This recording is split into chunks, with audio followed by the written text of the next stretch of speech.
It's time for Class Racing Today, the podcast for the NHRA class racing fan.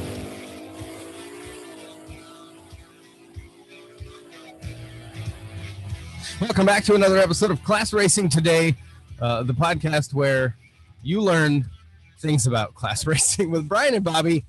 It is still the new year, and we are excited. This year is stacking up to be a great one. So, with no further ado, Brian, how are you today? I'm doing great. Awesome. We got some nice weather on the way.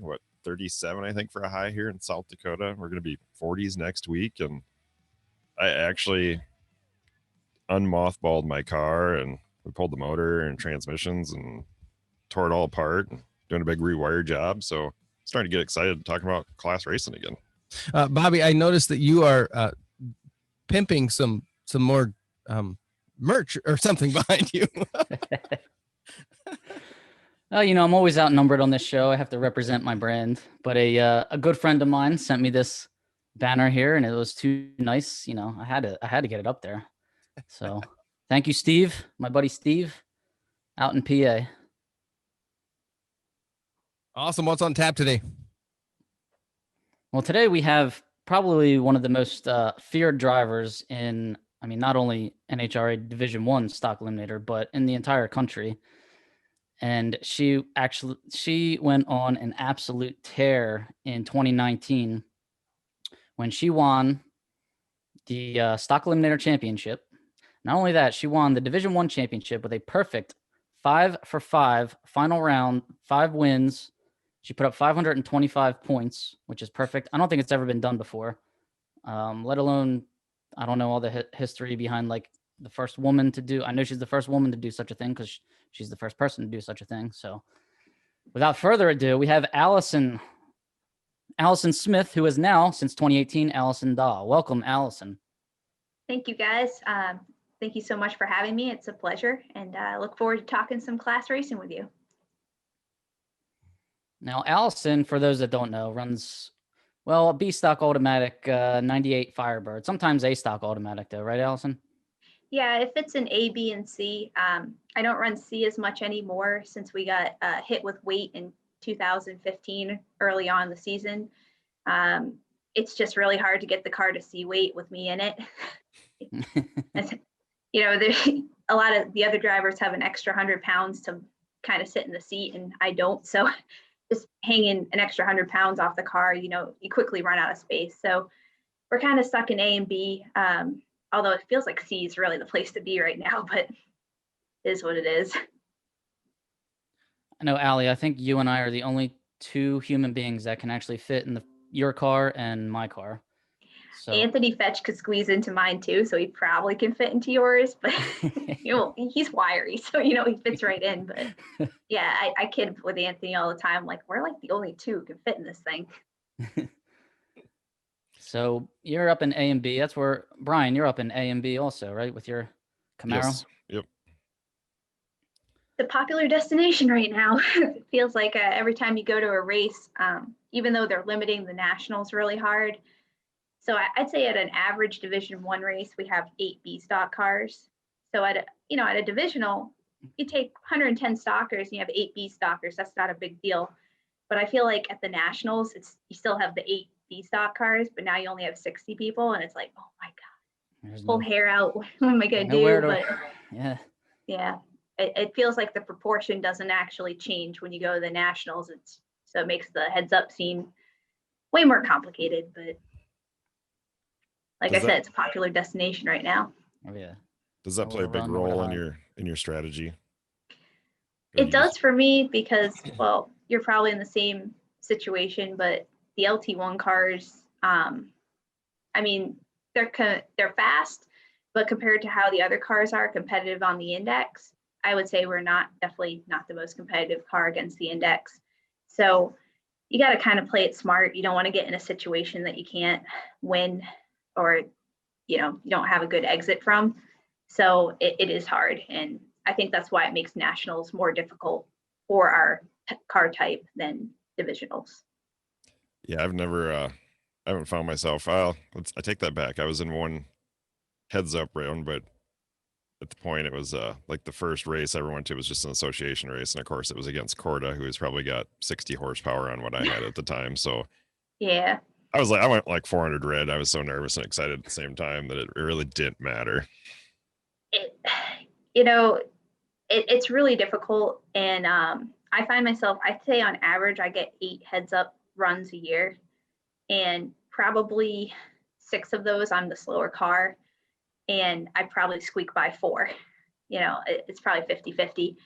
And everyone asked me like in 2019 what a big contributor was to winning the championship. And I'm like, well, instead of 8 heads up rounds, I only had, I think I had 3 or 4. It was like half. And it's not that I really did anything different. It's just I would say I got lucky in some situations where, say I won first round, second round was going to be a heads up, but the car that was going to be heads up lost by some miracle. Stuff that doesn't normally happen for me happened. I was like, wow, this is great. I may actually have a chance here. So, I mean, heads ups are huge in stock eliminator. They change the whole outcome. And it's why stock's not just a bracket race. There's a huge bracket component, but you always have that heads up just looming over you. So Now, at New Media in 2019, when you raced Joe Santangelo, is that a heads up every time? yeah, he's running B pretty much exclusively right now. Okay. And you guys had a had me covered. semifinal heads up, right? Or a final? Yep, it was in the semis, and he had me covered. And I remember going up and just figuring I had nothing to lose. Sometimes it's a good feeling. It's never a good feeling, though, that you probably can't win if on paper. But if you go up and you really have nothing to lose, you can really push the tree because just go up, do the best you can. There's nothing to lose, And but he had me covered on paper, but I got pretty lucky that he spun the tires and I had enough of a head start that he just couldn't catch up. Well, that's why they're not raced on paper. There's always anything can happen. And the way his car transfers weight, go on YouTube and watch his car leave. It's a monster. Be hard pressed to see him spin. So it was just right place, right time. Like this sport is just like Alan Reinhardt always says, it's a right place, right time sport. So yeah, and I remember so when I drove up to the lanes, Joe always comes over and starts to flip right away, and so he flips the coin, and I'm like, Joe, you can have whatever lane you want. I don't have a choice. I don't really have a chance. So take whatever you want. I'll be fine in the other one. And he's like, really? I'm like, yeah, because the other play I guess I could have done was try to put him in the worst lane. But honestly, at New Media, they were both practically equal that weekend. So I didn't really think there's anything I was going to do except go up stage and hope for the best. Right.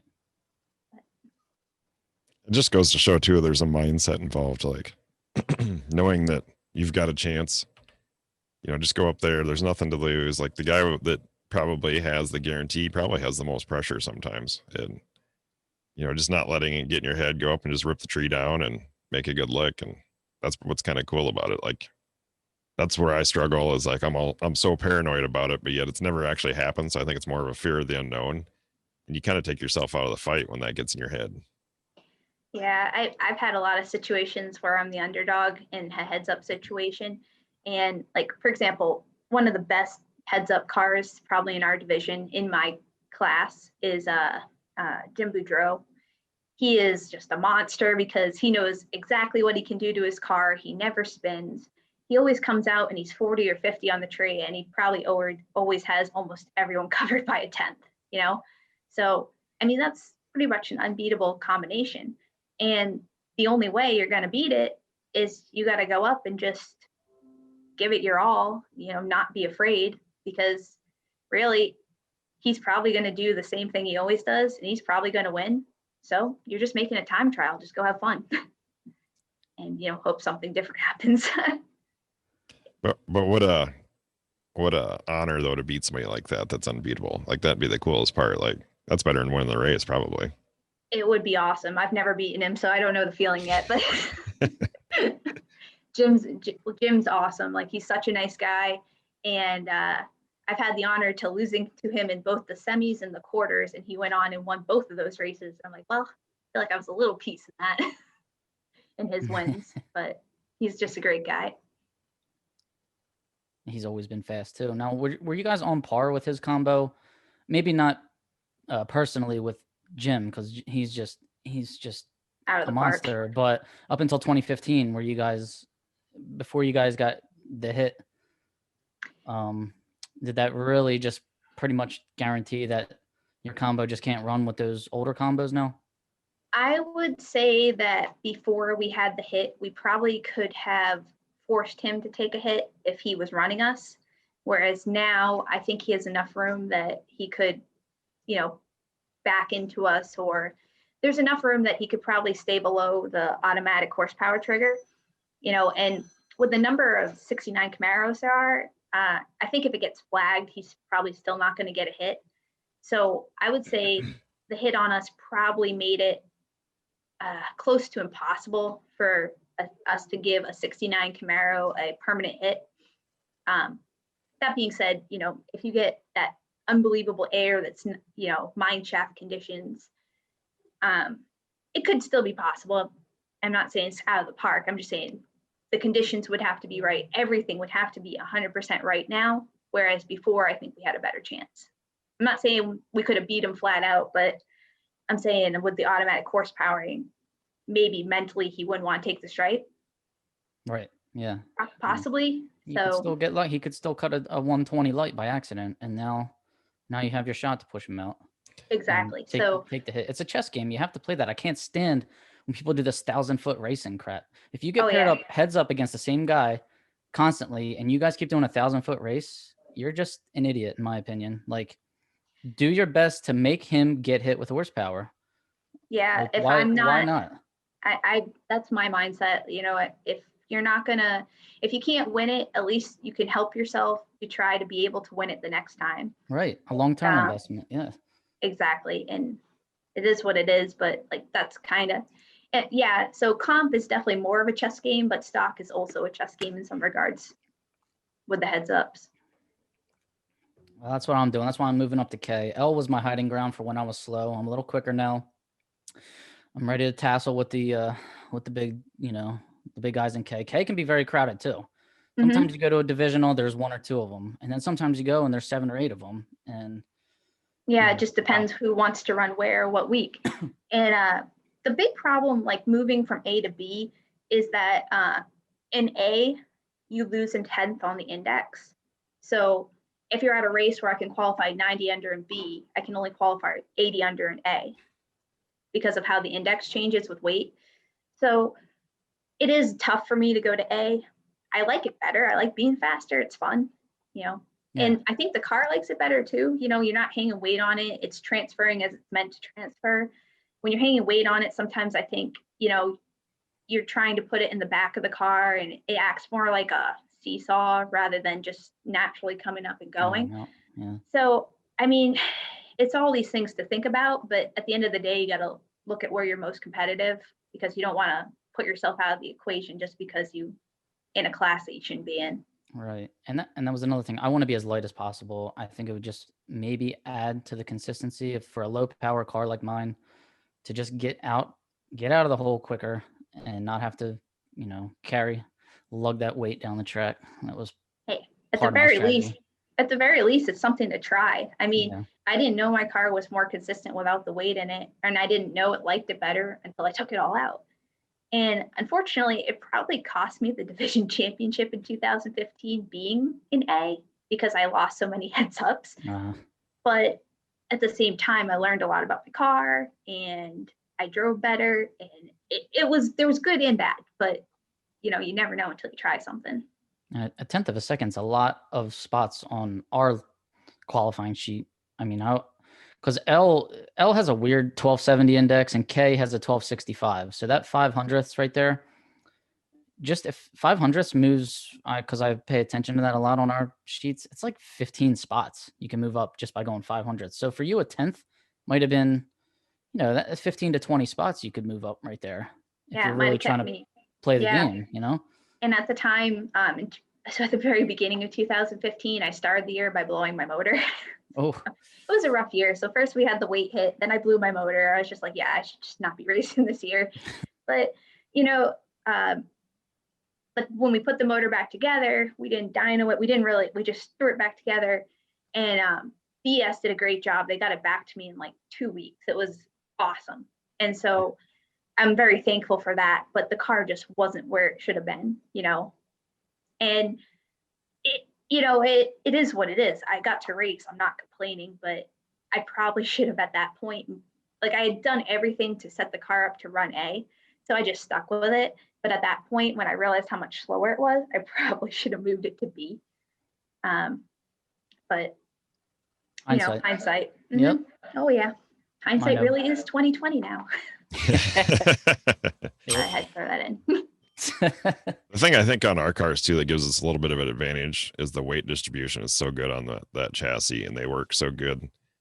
I feel like if I go to A, I mean, it doesn't work probably quite as good in B, but I think other people to try to lighten their car up, I think there's maybe a slight advantage in our platform that way. A lot of guys to lighten up to get to A, it's hard for some to get to A, but you lose that 10th. But I just feel like my car lightened up as light as I can get it might work a little better than a lot of the other cars that I might see in A too. I agree. I think they work extremely well in A. I did have to change front shocks when I went to A. I was having some spinning problems, and that's when I went to Mickey tires and I changed to Sandtough shocks. That was huge. And honestly, another reason I changed to Sandtoughs is I had single adjustable shocks. I changed to double adjustable, and the single adjustable, I was coming down, and those cars do monster wheelies, the Firebirds, and it came down and I was like bouncing away, probably till half track. And then it would finally smooth out and go. And I think I was loosening up wires left and right because I had like an electrical issue every week. And I put the Sandtoughs on and that went away. It was hooking better, transferring better. So it's all about shocks, tires, and weight with those cars. For sure. So do you know on your car, do you run, like on the torque arm, do you run the medium length or the long or the short? I really don't know. It's probably all still whatever the previous owner had, honestly. Yeah. There's a lot we changed in the car. We have done, like my brother especially has done a lot to the car. And then there's a lot of stuff that's never been changed since it was built in the early 2000s. So it's kind of crazy. The cars just work. I know they make 3 different torque arms, the short ones, like what the factory has. And then I run the medium length, and that thing just, I'm leaving with a 514 gear. I can leave at 5,100 RPM and it just, smokes the tire and it just hooks and go. And that starting to learn a little more about that is not knowing much about the whole thing. Like getting the suspension right does seem, and like you said, a good set of front shocks. Like I just upgraded mine because I felt like the shocks that were running, I didn't have the adjustability I wanted. I felt like 1 click was not enough. 2 clicks was too much. So there's a lot to get in that front suspension right, but it's just nice how the cars just work and makes it a lot easier to drive. Yeah, it's a great car. It's like they designed it for racing, for what we're doing. I mean, until you need to change spark plugs, then it's not a great car. Or pull the motor or anything else. Or oil. OptiSpark. Yeah, isn't that a common thing that breaks on those? Yes, the OptiSpark actually, I can't say it cost me a division championship, but it cost me the opportunity to try to get it. We were at Rockingham in 2018, and 3rd round, I had to run Little Jimmy, who won the division championship that year. And 2nd round, when I went through the traps, the OptiSpark disintegrated. And funny enough story, I was actually running Joe Santangelo heads up when that happened. And I know Joe and I meet all the time. Like, I think I've raced him more than anyone. But so the OptiSpark lets go. Joe wasn't getting around me, but when the OptiSpark let go, he probably, if he had rugged it, he probably would have gotten around me, funny enough, but he let off because he knew I was going to take the stripe. It's just so bizarre how some of the times these things happen, but the OptiSpark let go, and like at the mile-an-hour cone, I tried to start it, obviously at the finish line, couldn't get anything. They make the decision that they're going to run stock immediately after super stock. So they were going to run super stock, and then they were going to bring us back around quick because we had one more round than everyone else. And OptiSpark is at least a 45-minute, when you're not exactly sure what you're doing and don't have all the right tools, at least an hour to change. item, and 30. We had it off the car about when Jimmy was pulling in the water box. Oh, Because I remember turning around and being like, yeah, I'm not going to make that. It was just a rough day, but. Brian, do you have that too? Or are they like Allison's LT1, Brian, your LS1? All right, this is the episode where I just ask the dumbest questions about GMs because I don't know anything about them. Hopefully there's a listener out there that knows as little as I do. Is one of those motors bigger than the other one? That's a good question. Are they like, what's the cubic inches on those things? Like 340, 346 is the LS1, and we have so the LS1's coil on plug. So there's an individual coil for each cylinder. Yeah, we don't have an individual coil for each cylinder, and we have the OptiSpark. And I guess they say it's 350 for the LT1. Probably somewhere in that, like right around 350. Got it. This is why we started this podcast anyway, so I could learn stuff. I'm not a techie guy either, Bobby, so don't ask me questions like that ever again on the radio. Oh, come on. If there's any GM guys listening in, by the way, like any GM engineers, OptiSpark, worst thing ever. Never do that again. Terrible. Horrible. Today's episode is brought to you by the guy that figures out how to make that work. Yeah, well, but that LT, I do think the LT1 combo is probably a better. I mean, there's some, I think, advantages to the LS1 for durability and, like you said, coil and plug, and there's some really good technology there. But that thing's been beat like a dog over the years, and the horsepower is pretty high on it. Where I do think maybe a good LT1, I think the LT1s will outrun an LS1 on average. I think that combo might be a little better, but there's some durability and just consistency issues probably that aren't quite as good. But what do I know? I'm 2 years in. Well, don't take my advice. Alli, what is your car rated at? What's the advertised and what's the rating? Yeah, the advertised is 285, and we're currently at 348, I think. I know this, except now that we have the virtual tech cards, I feel like I don't remember it. When I write stuff out, I remember it better. Yeah. But yeah, we're definitely at 285, and then I think it's like 346 or 348. It's up there. And see, Brian, what's yours? We were advertised at 305, and I think we're at 381 or 382, depending on. Oh wow! So the LS is rated way higher then. Yeah, and the sad thing though is like the new Copo or like the new 15 Camaros. You know, they were actually rated the same as the LS1. Yeah, which they just got horsepower, so good for them. And now, both you guys run the Metric 200 trans, I'm assuming. Yes. Okay. I do. I'm assuming. I do as well. Yeah. Why don't you have a 4-speed in that? You know, the combo would be awesome then. Yes, my brother brings that up all the time. And Brad Zaskowski tells me that all the time. Yeah, so it's not just me. Everybody's like, why is there a stick in there yet? I actually am from a stick family. My dad has a 4-speed Barracuda Superstock AH car, and my brother put a stick in his drag pack Challenger. So I am definitely the black sheep of the family. So there's a good topic. You come from a line of Mopars and somehow you end up in a GM. Yeah, and it's not even my fault, actually. My dad picked the car for me, so like he really can't say anything. But yeah, I'm the black sheep of the family in more ways than one, I guess. I have a GM instead of a Mopar, and an automatic instead of a stick. So I don't know. He probably bought the car for himself, but he couldn't fit. So he's like, all right, you're the one that's driving. No, it was definitely for me. He was looking, and at the time, we actually raced with Jimmy Penta a lot. I don't know if you remember Jimmy. He always had 2 Firebirds that looked pretty much identical. One was black, one was red, and they both said Jim Penta Racing on the side. So the black car is Jimmy's black Firebird. And the red one now belongs to Sal Mayo, so I call it my sister car because they're pretty much twins when they were first built. Have you ever thought about switching from the LT1? Right. I say I don't know if this is a girl thing, but I think girls get more attached to their cars. Katie's Panic and I talked about this a lot. Of course, Katie's had her car since high school, so I can't really compete with that. But I got mine right around when I finished college. And I think I'm kind of emotionally attached at this point. I think it would be wise of me if I had the opportunity to switch. from a heads up perspective, but I really love my car. So I don't think I'll ever be switching. You could just upgrade to the LS1 is what I was going at.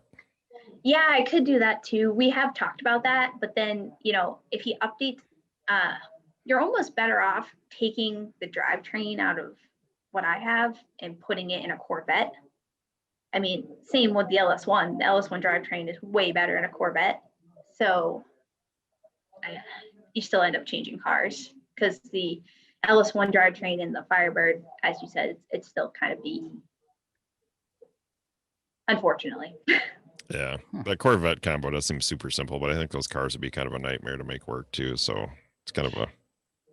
Yeah, I don't know, because the Cummings both have them, and Romero. Phillips. Yeah, I mean, they seem to really make them work, and I mean, it seems like a great combo. I wouldn't want to run any of them now, but I don't know. I've only looked at it in the most basic degree, but who knows? It looks like a great setup. So how many generations of racing are in your family? My dad is the first generation. So we're, my brother and I are second generation. My grandfather loved cars, was very mechanical. He probably got my dad into cars and mechanics, but it wasn't until my dad went to college, and it was actually his college, not a professor, but like a shop teacher in college, because my dad went to a technical college. Well, it's for an engineering degree, but it had a lot of technical aspects. They encouraged hands-on learning. And one of the guys there loved drag racing and had my dad go into the track with him and loved Hemis, loved Mopars. And that's kind of how my dad got involved. How did you get introduced? Well, Porter Tree was founded the same year that I was born. So I was kind of, you could say, just brought up in it. Not that we went to the racetrack every weekend or anything, but I was always around racing. We'd go to the races and my dad would be showing the products he was designing, and he designed them to help himself with reaction time.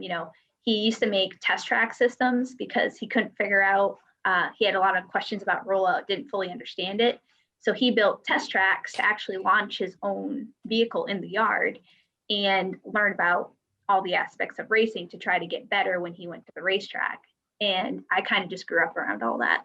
So as Doug would say, the needle was in the arm from the start. Was that like, so when was your first race? Do you remember? I was just always around it. So I don't even remember the first time I went to a race. Like driving? Driving, the first time I drove was a junior race at, well, I drove the junior around like a parking lot, but the first time I actually raced it was probably at Maple Grove. So Englishtown. So you ran a junior career then before you got into your soccer? Yeah. So when I was 8 years old, my dad bought a junior. He thought they were the coolest thing. And I was petrified of it. I was so scared. I did not want to be in the junior. I didn't want to mess up. I didn't want to crash it. So I actually wouldn't race it. And so then 3 years later, my brother came along and he was like, oh, well, I'm going to race this thing. And he started winning everything. I'm kind of jealous now I didn't race that junior because he won everything with it. It was every week he was coming home with another trophy. Nice. And he was racing that for a few years. And then I finally was like, okay, you know what? I'd like to do this again. So he grew out of the first junior. They got him a new junior. And I went back into the first junior because I just don't grow. And things went on from there. I was never had a very illustrious junior career. I didn't win very much in juniors, but I enjoyed it. And when the time came that I realized, oh wow, I may not be racing anymore because I'm 18 now and junior's done. I thought to myself it would be great to be able to continue. I really enjoy this. And that's when we got the Firebird. So you pretty much went from a junior to a B-stock automatic. Yeah, well, in those days, fuel injected, automatic. FIA. I forgot about that. Wow. Mm-hmm. And it was what? Now you went to slower then. It only ran 11 seconds back then. I missed that FIA. I would have had a sick index back then, but I guess everybody would have, and everybody would have been just going 120 under. So what's the difference? Yeah, I still miss it. Keep me away from the 69 Camaros. Right, keep you away from the big blocks. Yep. Yeah, so yeah. You went to Cornell, right, for computer engineering? Is that right? Yeah, electrical and computer engineering. Did you always know you were going to work for Portatree? Was that part of your plan, or is that just something you fell into? Just the family business was doing great. You might as well keep it up. I like the flexibility of being able to go racing, and not that you can't have that when you're working for other companies. When I first came out of Cornell, I worked for Raytheon, and I worked on air traffic control systems, and they had a very flexible work schedule, but it's only flexible to a certain point. Like, they don't understand, oh, you're in a points chase, you have a chance for this to happen. They don't understand that. So it's nice working with the family. It's nice, if you're in that situation, they do understand. It's raining. I have to stay here till Tuesday. Yeah. When I said I was coming back Monday, that was wrong. Yeah. It's much more flexible. Well, every race is a work trip. Yes, that can be complicated. A lot of people like coming and ask you questions at the track, which I don't mind. I know some people, like other people that are in the industry, I talk to them about that all the time, and it's hard, but I'm used to it, so I don't really mind so much. I know, but I've done it's it. True. Alli, come here. Look at this practice tree. What's my rollout? Help me here. Yeah, Don why Higgins, wouldn't it turn on? What's my dial-in supposed to be? Yeah, So. And the funny part is, like, people even bring other stuff over for me to fix. Like, oh, here's this Altronics weather station. Can you fix this? And like, sorry. Oh. But yeah, I don't mind it. So you bring up a good point, Bobby. So for the new people like myself that are getting into it, I have a Portatree. How important is the rollout? Like, I've been doing different research. Some people say you should set everything at 0 and just hit the tree, just more or less get used to the light. And then once you get in your car, you can adjust everything that way. Like, how do you, as a brand new beginner, never knowing anything about drag racing, how would you suggest that you buy your Portatree, and how would you suggest starting? Yeah, so I always recommend for people to try to bring the car to them. I know there's some people that would prefer to bring themselves to the car, but I don't think you'll ever be as accurate or as consistent as you could be if you bring the car to you. So I always recommend when people first get it, if they're, open to the idea of bringing the car to them, that you stick it on ProTree, zero out the rollout, do like 10 to 20 hits and kind of see where you're at. When you do that, the reaction times that come up are pretty much the rollout number that you need. They're going to be negative. Don't get me wrong. You put 0 rollout in, you're going to be way red. But the nice part about it is, since every light's going to be way red, the greens and the reds won't really be throwing off the number. So, for example, some people see a red light and the next time they're way green, or they see a way green light and the next time they're way red. When you do this, because you don't really know where you're supposed to be, I feel like it doesn't influence people as much. So I usually tell them 0 the rollout, put it on ProTree, do 10 to 20 hits, and kind of see what your average is, what your spread is. And from there, I usually take a number a little bit lower than the average and make that the rollout. So if I'm like around 330 to 340, I'd probably put 330 in as the rollout. And then when you start practicing, basically you'll be slightly green. Well, you could argue the only thing that matters is your average. Like, the closer you get that, whatever that static number is, the closer you get that to the same, the better you actually are. So actually, you'd be arguing that the most important thing is the spread, which is 100% true. You want, like, some of the better racers, I'd say, could have spreads less than 100. But I mean, me, myself, I want to be less than 200s, and tighten it up from there. I think if you have a 200 spread, or 1.500 spread, you can kind of set your car up so that so for example, if your spread is 15, from the first time you pick up the practice tree till no matter what the lights are, your first light could be 40, your last light 55. That's still excellent because your spread is, 100th and a half. That's great. That means like when you go to the track, you can set your car up to be 15. And if you absolutely nail it, you'll be trip zip or, basically the thought is if you set your car up to be 15, you're going to be plus or minus 7 or 8, So if you're really nail it, you're going to be 00. And if you miss it a little bit, you're going to be in the 20s.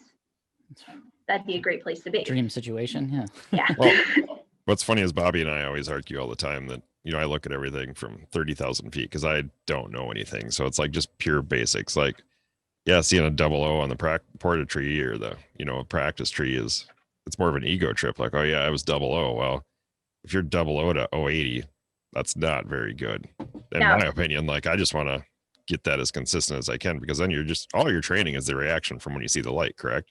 Correct. I highly recommend, people talk about having a spot and the spot is great, like it is the people that have spots, some of them are amazing, and then there's some people that count and they're amazing at it too.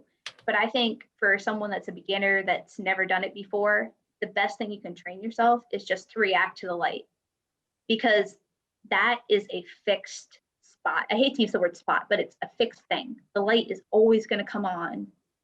The third amber is always going to come on a half second after the second amber. Second amber is always going to come on a half second after the first. So, that's a fixed location. If you say, oh, I see the third amber and then I wait, a fraction of a second and then you go, okay. Well, the problem is that's not static. Like, how do you replicate that? Exactly. But some people are good at it. Like, you can joke about it and everything, but like there are some people who can do it. The problem becomes if they ever lose their spot, how do you get it back? Like it's a pretty much an arbitrary location. It's not, a tenth of a second after the third amber. How do you judge that? You don't. So, I'm not saying people can't do it. There are some amazing racers out there and people that can do this, but I think you're always better off, especially a beginner, to learn to react to the light and then to either adjust how you stage or adjust the car and how the car reacts. And I find it hard to adjust the stage. Like I don't know how people do the bump in after they stage up. And let's say you're the second person to stage and now you're trying to hurry up and do those bumps that you need. Now you got to get on your two-step, the top amber's already on. I'm not good at that, but there are people that can do that. And I just find that very difficult. At this point, when you need to fix your spot, you either need a coffee or a cheeseburger. And I don't know. Apples actually increase your reaction. And long term too, they have good sugars. So, all right. Yeah. So if you need what other foods? Apple a day, I don't know. Someone told me chocolate, but I would think that's more instantaneous. Like instant boost. I definitely know apples. I don't know. Ask your doctor what increases concentration. Like those are the big ones. I loved apples, so I never had to go any further than that. All right, so that's how I'm gonna. The next big money race Allison's going to, I'm going to buy all the apples from all the grocery stores. So she's going to show up unprepared. She can't get any. Yeah. There'll be a shortage on apples that day. No, thanks. Yeah. Other things, I think it is helpful if you're bottom bulbing to try the Pro Tree, just because that will teach you how to react to light. I think a lot of times people that bottom bulb think they're reacting to the light when really they're either anticipating or sitting on the bulb. That's something I see a lot. And when those people come over to me and are telling me and showing me, I usually put it on Pro Tree just to see what happens. And when you put it on Pro Tree, make sure you match the rollout. So if you're using a 330 rollout on the full tree, make sure you put that in the Pro Tree. 500, 330 rollout, make sure you're trying to match it. And I'm not saying you stop doing bottom bulb hits. It's still important to practice that way, but I would suggest practicing Pro Tree and then, maybe do like, if you do 20 hits a day, do 10 hits Pro Tree and then another 10 bottom, and just see if you're if your consistency improves. I mean, that's what it's all about. So do you think it's good just to sit down and just pound on the tree and practice for an hour, or would you recommend doing a couple of hits and walking away, or what do you suggest there? I think everyone, what they need for practice, out of practice and to practice is different depending on who you are, what situation you're in, and so on. But this is what I usually do. So if I feel like I'm completely in left field, every now and then you just lose it. No matter what you do, you're not hitting the tree as you want. I'll just go and I might do 10 to 20 hits on the tree. I usually practice in my car. I think that's really important because you get all the foot motions and the surroundings are exactly the same. I mean, how you sit in the seat is huge too, especially if you're small like me. Can I see over the steering wheel in this position? So I think sitting in the car to practice is huge. But I'll sit in the car and I will do 10 to 20 hits. And I try not to do more than that because the lights start to blind you. But I feel that when I do a large number of hits, towards the end, I'll either get frustrated and get way out of the zone, or I'll start honing in. And at that point, I'll walk away and then I'll come back within the same day and probably do 10 more to see if my spread has gotten better. And I'll keep doing that throughout the day. So I call that like my hardcore routine to get my consistency back on track. Now, once I feel like I'm in the zone or, in a consistent spot or doing really well on the tree, I won't do that as much. I'll get in the car and I may do like 3 to 5 hits. And I call that my maintenance program. It's more peace of mind to myself, showing myself I can do it, just hopping in and I'm exactly where I want to be. And again, I'm not worried about the number that comes up on the display. I'm just worried if I come, like for example, I might be tired one day. I have the tree set up so that I'm teen, but when I come out the shop to practice, I'll be 25. Well, if I go 24, 25, 26, I'm not going to be very concerned that I wasn't 15, 16, 17. That's not going to really bother me very much. Okay, I was a little tired. It was the end of the day. That's still excellent spread. And I just do it maintenance. If I find myself getting all over the place again, I might take a day where I do a large number of hits. And again, I feel like when you do a large number, you're more working on trying to get yourself back to where you need to be. You're working on form. So how you sit, how you're looking at the bulb, how you're focusing. And then once I get into the maintenance routine, I'm just trying to, whatever I found to work on that day where I was figuring things out, I'm trying to repeat that over and over again. So, I know it's a lot, but no, it's good.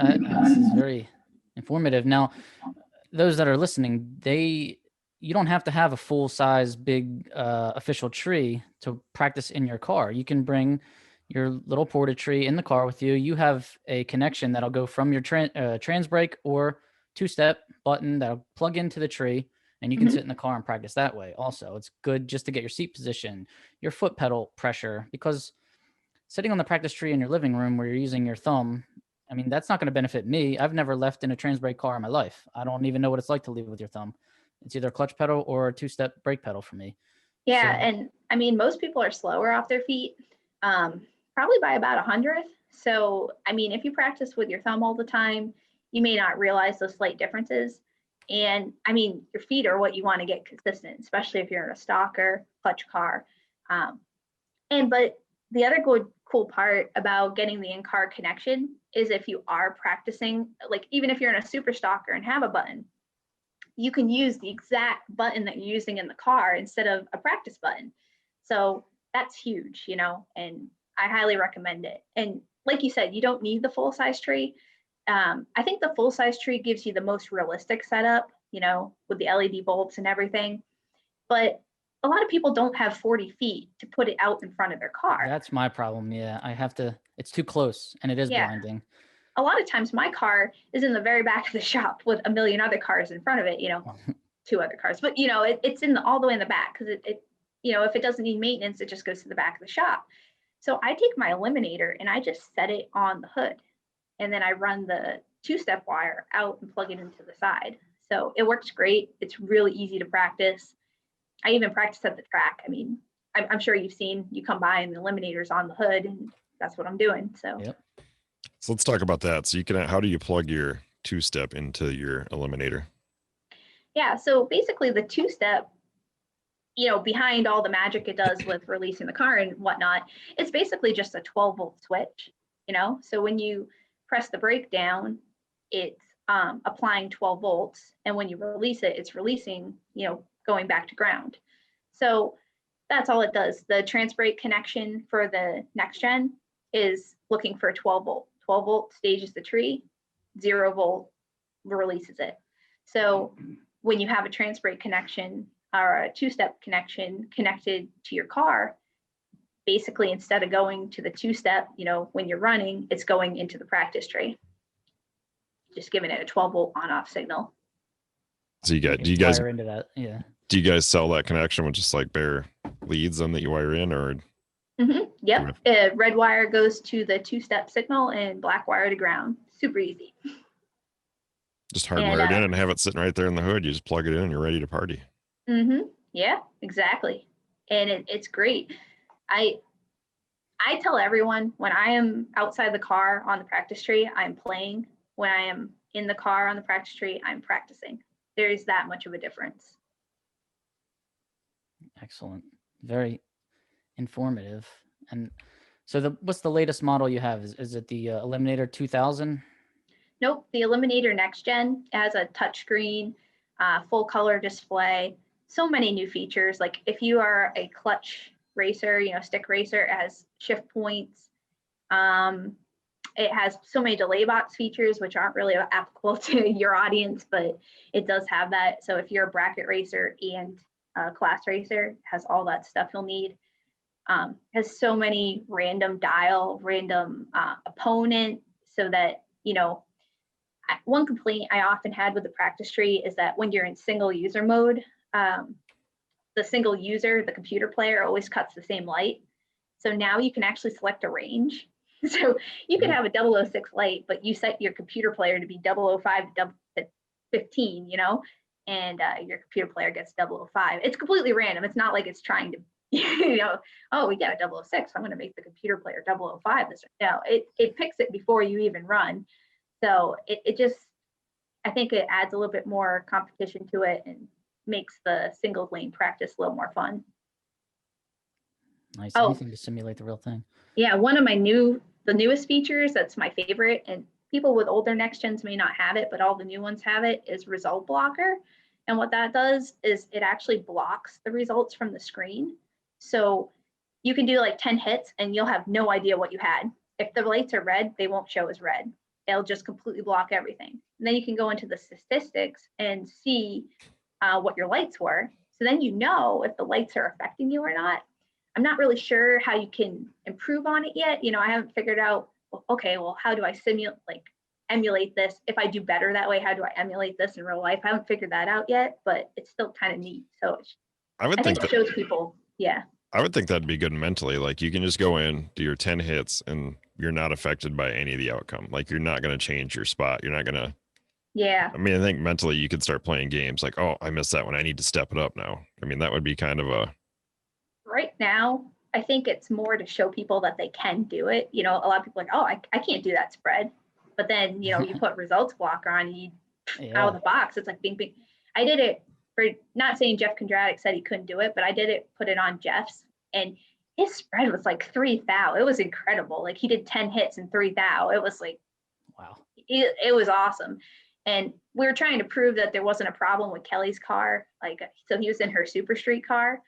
And I just looked at him like, yep, this car is fine, because he did 10 hits in the car and was within like 3 thou. It was amazing.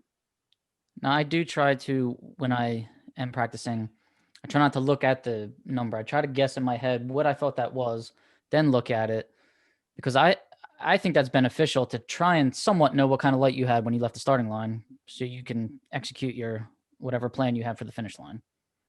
I think that's another benefit of the results blocker, because you can do that. So like you could keep notes. Say you're doing 10 hits. So the first hit, you could be like, oh, I think I'm 10. So you write 10 down. Oh, I think I'm 15. And you're going to have no idea until you bring the stats up and then compare, Right. what you thought versus what you actually were. So And then, go ahead. For our listeners that don't have a portrait or not practicing like they should, how do we get started? How do we find you? Yeah, so we're on Facebook. You can find us there, but the best way to get one is just to go right to our website at www.portraiture.com. And we have the Eliminator Next Gen, and there's also the Portraiture Pocket, which it's a lower budget practice tree. It's a single user handheld practice tree. It just fits in your pocket and you can carry it around. Extremely beneficial, especially for people traveling to the track.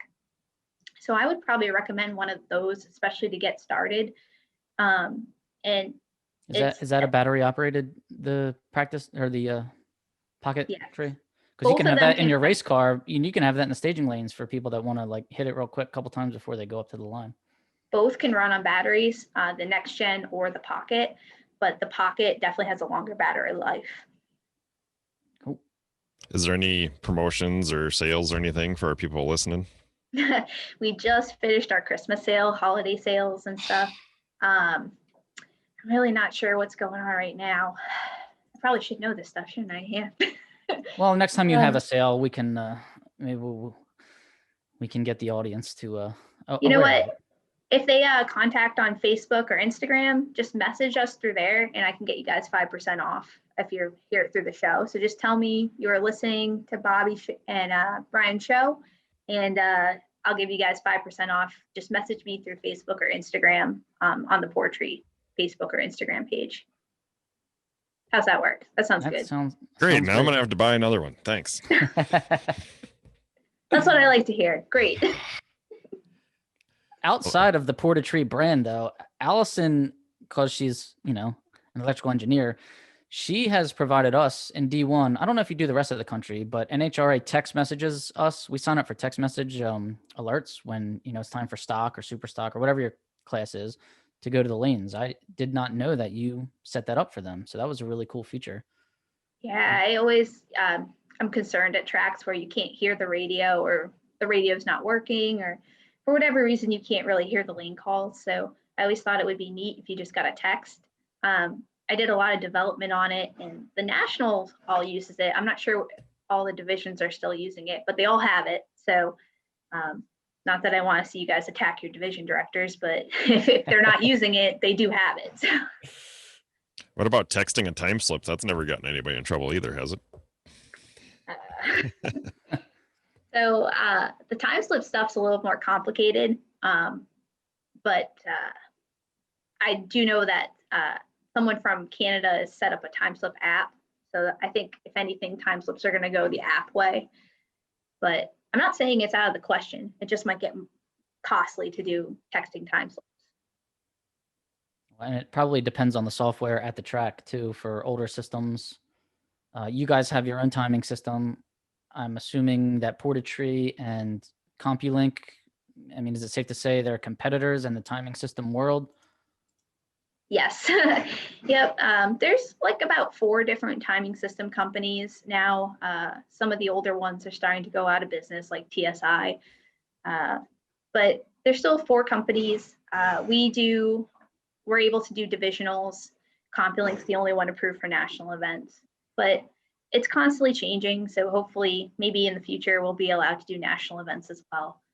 But now, it's to my understanding, you guys have your system set up at No Problem Raceway in Bella Rose, the Texas Motorplex, Lebanon Valley Dragway. You're also international, Australia, yes. Kuwait, Qatar, or Qatar, however you say it. I don't know.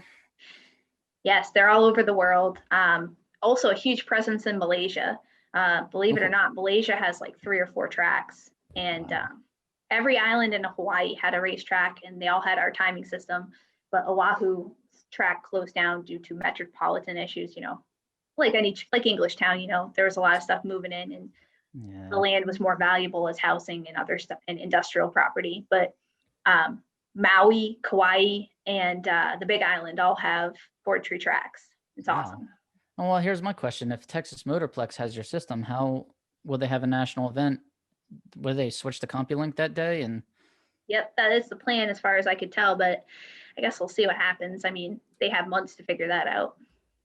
yeah, that sounds like I don't know a whole lot about the topic, but they have to reinstall infrared beams and just do the whole, like, does NHRA, when there's a national, do they bring in their own equipment? I know they bring in their own tree.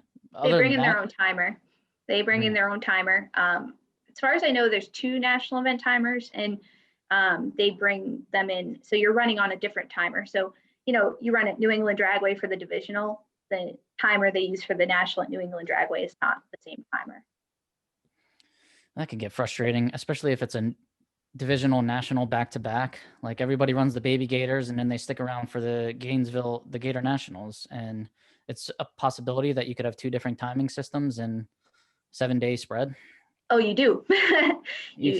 I don't believe, because I believe when the national comes in, I'm pretty sure they don't use the national timer for the Baby Gators. The wires are the same, like they don't blade new wires. The sensors are usually the same. I've noticed that a lot of time when they come in for the nationals, that they actually replace the sensors. It's the one time a year a CompuLink representative's at the track, so they tend to replace sensors. So I think that's why a lot of people notice rollout changes when you go from a divisional to a national, even when they're back-to-back weekends. But it just seems like national is usually a tighter rollout than a divisional, correct? I couldn't say. It's supposed to be the same, obviously. Well, yeah, right. It's supposed to be the same. But it is being set for the national. So I would say that if they didn't set it for the divisional the weekend before, it could be different. And then there's the thing where they change, rollout can be different day to day if they go and clean sensors on you. There's so many factors. Honestly, the best approach, what should be done, in my opinion, this is 100% my opinion, is that when the NHRA comes to any track for any type of race, the rollout should be set the very first day they arrive, and that's before the test and tune, before anything. Technically, when you race a divisional, the track isn't in the NHRA's hands until after the test and tune. But I think it would be more beneficial to set the rollout before the test and tune, Right. That's the whole, sometimes that's the whole point of a test and tune for people. Other times, people are just trying to make sure their stuff won't break. So yeah. The very first thing I think that should always be done is set the rollout. But I've noticed in recent years, I don't think that happens as often as it should. At least check it, So, it takes all of 5 seconds to know where it's at.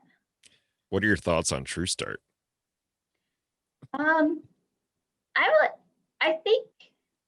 know. I have mixed opinion about it. I think I do think it levels the playing field between fast cars and slow cars. Like, it seems to me like, from a logical perspective, I'd say that's where things should be, it makes sense. But at the same time, I think it's hard to apply it to stock and super stock racing because of the history of the sport. I mean, True Start completely changes the outcome of everything. And we have so much history with the system as it is. So I'm kind of conflicted. I don't know. There you go, Bobby. We haven't asked that one for a while. On top of that, I mean, I've kind of given, I don't even ask about the True Start and the E-Shift. Alli, you run E-Shift, right?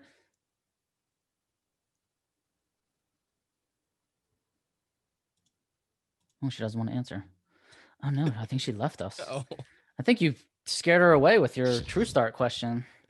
She hung up the phone. Her father just called her. The powers that be say, not that conversation. Yeah.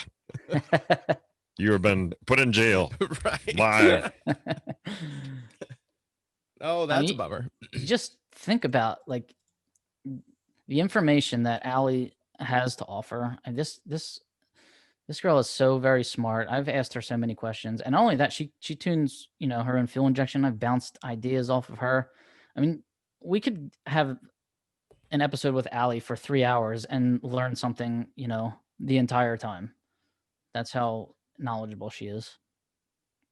Yeah, it's been pretty awesome. Like, I think just the basic fundamentals of how to practice and how to, I don't know if anybody really tells you how to do it. You're just kind of in there guessing and flopping around. And I know I'm going to use some of the ideas she had and just start, to try to get more where you're reacting off the light instead of trying to guess it. I was just gonna ask her at the end to wrap up if she'd had any experience with Andy Bernard being a Cornell grad. Hey, maybe, who knows? She just lost internet. She told me. She just texted me. Oh, so well, I think they cut the line after the True Start. Yeah, Yes. that's it. They're listening. Yeah. I mean, nowadays everyone's listening. So buckle up. Turbo Shift said E Shift. No, Right. None of that.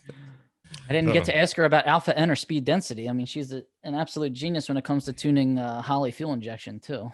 So we'll have to get Alli on again. Brian, if we're struggling this year and like we're not hitting the tree right, or we're not, our cars aren't running right, we just get, we get Alli and Mike Manns on together, and we just. Robert, did you say if you're struggling this year? Craig, you beat me to it. That's the one thing I look forward to every week is getting to beat on Bobby, and you just stole my thunder. Sorry. Right. Well, I don't know how much I'm racing this year. That's why I'm not planning on struggling. Ooh, that's one way to do it. Just don't show up. Don't show up, then I won't struggle. Then I have nothing to do. I'm gonna have to listen to that thing about 3 times over again, so I get my notes updated how I need to practice. And just awesome. And thanks for being on, Alli. And I appreciate that. Like everybody heard, message her on Facebook. The Porta Tree Facebook page. Yes. And Porta Tree Facebook page, or hit us up and we'll put you in contact. Oh, hang on. She's trying to get back in. Let's see if we can wrap up with her real quick.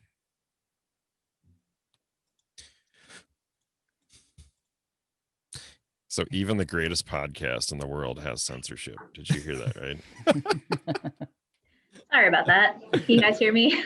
Yeah. Yes. We just figured that Big Brother was controlling the talk of True Start.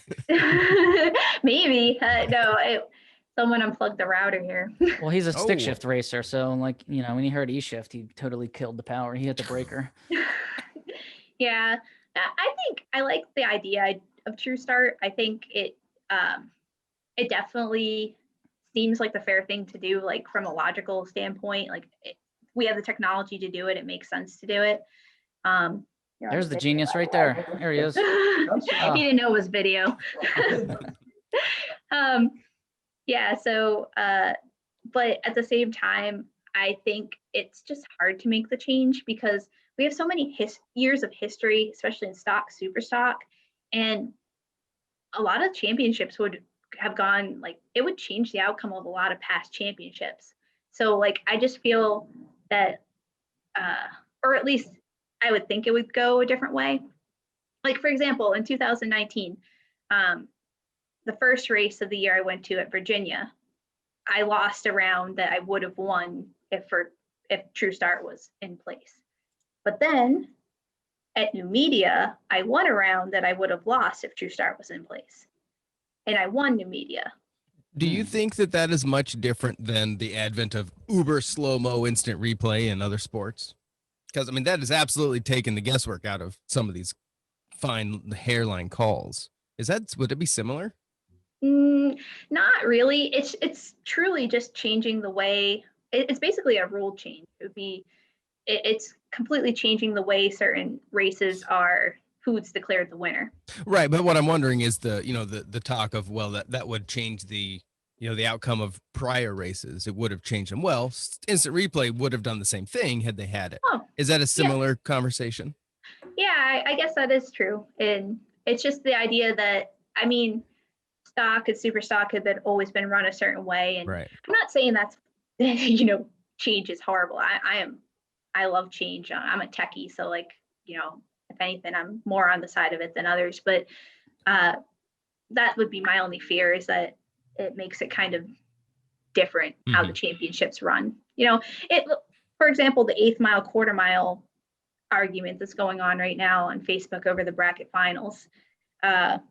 that would completely change the history of the bracket finals to change it from quarter to eighth. So, I mean, I think it's on the same lines of that. Again, not saying it's a bad thing. I think it's interesting and not opposed, but hey, I'd still race it no matter which way it went. So, I mean, that's kind of how I look at things, but it would just be different. And also in the broad scale, just looking back too, I think it would only have changed maybe 2 rounds that I've ever run, and both in 2019. Before that, I didn't really have any runs that it would have affected, which is interesting. So. Well, Alli, we're going to leave it to you since you are the timing system queen here. Can you start making sure that these tracks turn on the damn live timing when we're there for Friday morning qualifying at a divisional and for Thursdays at a national? And while you're at it, make sure that NHRA TV is on for Thursdays at nationals too, because we pay $100 to $125 for that subscription a year, and sometimes our runs aren't even on there. I'm leaving that to you. That's your job. That's your. I don't know if I could control that. Well, maybe at Lebanon Valley and Belrose, I can help you, but. No, I know it's tough, and some of the times it's just the feed line, you know, like they can't tell if the feed line's working or not until everything's going, but I know it's frustrating. I agree. All right, well, it's been educational for sure. Like I said, Alli, when you were fighting the internet connection, I mean, we could have you on here for 3 hours and learn something, you know, the entire time, because you're very knowledgeable, you're very smart, and you're very kind to share the knowledge that you have also. You've always been helpful, especially to me when I've come up to you at the track. Alli, what's this rollout seem like to you? Or Alli, are both lanes the same? Or Alli, my fuel injection's acting up. What do you think about this? So she's definitely somebody you can bounce ideas off of and learn something from. All right. I know the education that I just received in the last hour is pretty huge. I mean, and that's kind of the whole premise of the show is let's dumb it down and let's give something for everyone, whether you're just starting or whether you're in a rut or maybe you're killing it and you just want to be better. Like, that's great things. And I'm thankful for you for sharing with us, Alli. No problem. Happy to help you guys out. And it's been fun. I've had a great time.